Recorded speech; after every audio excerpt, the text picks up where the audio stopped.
Hi, this is Matt from tracyandmatt.co.uk and for unboxings.com, and here I have the XDA Orbit II. Now, we have already reviewed the Orbit II on tracyandmatt.co.uk late last year, but we actually did review a pre-production model which was unboxed, so we actually didn't at the time do an unboxing video, and a couple of people have actually requested to see the unbox and what we get. So here we have the unbox, and we'll just run through what we get.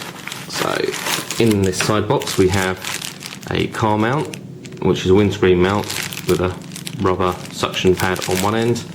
And then we have a charger, in-car charger, so it plugs into a cigarette lighter and then gives us a mini USB connector on the other end. That's all that's in that box there. In the other box, which opens okay here, and is still sealed, in fact. There we go. We have the Orbit II sitting right on top, and I'll look at that in a bit more detail in just a second.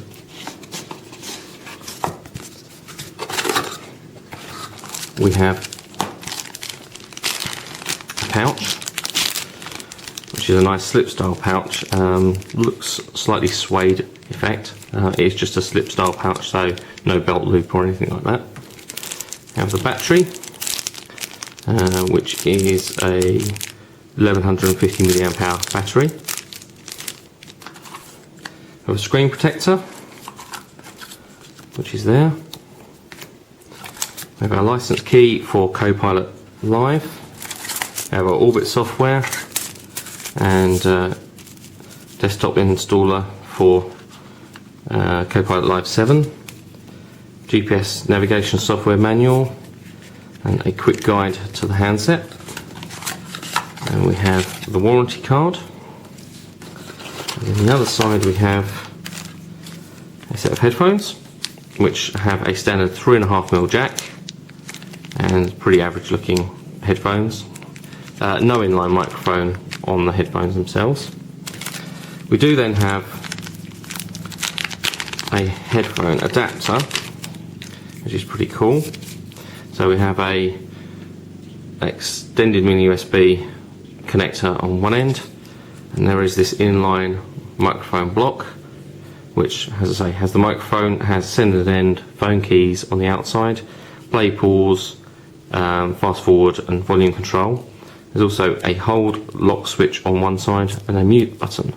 So on the top we then have a standard 3.5mm jack socket, so we can plug in any headphones, including the ones that came with it, or our own headphones. So that's quite cool.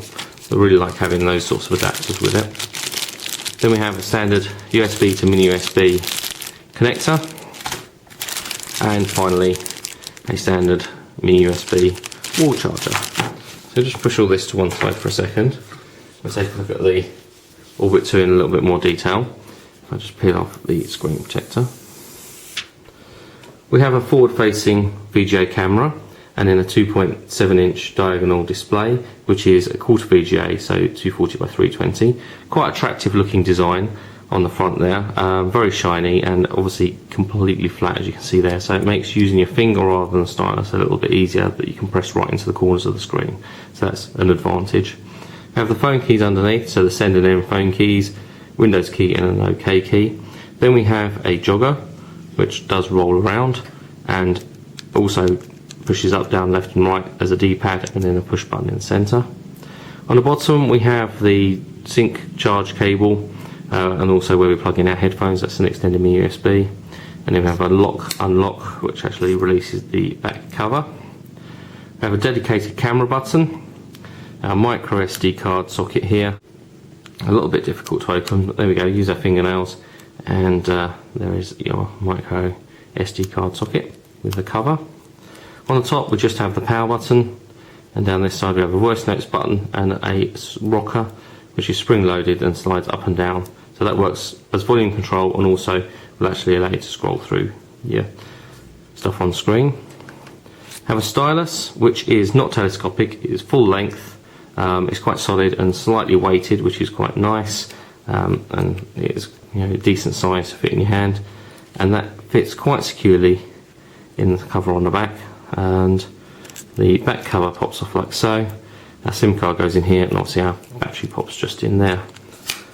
Also on the back we have the built-in 3 megapixel camera. No flash unfortunately, but there is a mirror there.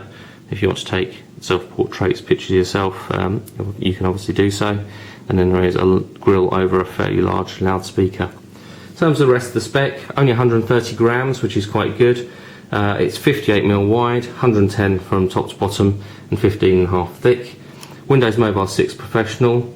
It's quad band GSM and GPRS, Edge, and it's tri-band for UMTS, 3G, HSDPA, so you can pretty much use this all around the world. 256 meg of ROM and 128 meg of RAM, which is quite good, and the memory obviously can be supplemented through the micro SD card. The processor is 400 MHz, have a built-in GPS receiver as you'd expect. It includes Copilot Live 7, Wi-Fi included, 802.11b and G, built-in FM radio, and as I say, there's a 3 megapixel camera also. As I mentioned at the beginning of the video, we do already have a review of the XDA Orbit II online, so you can find that on tracyandmatt.co.uk. And if you're a fan of our unboxing videos, why not check out the rest of them on unboxings.com.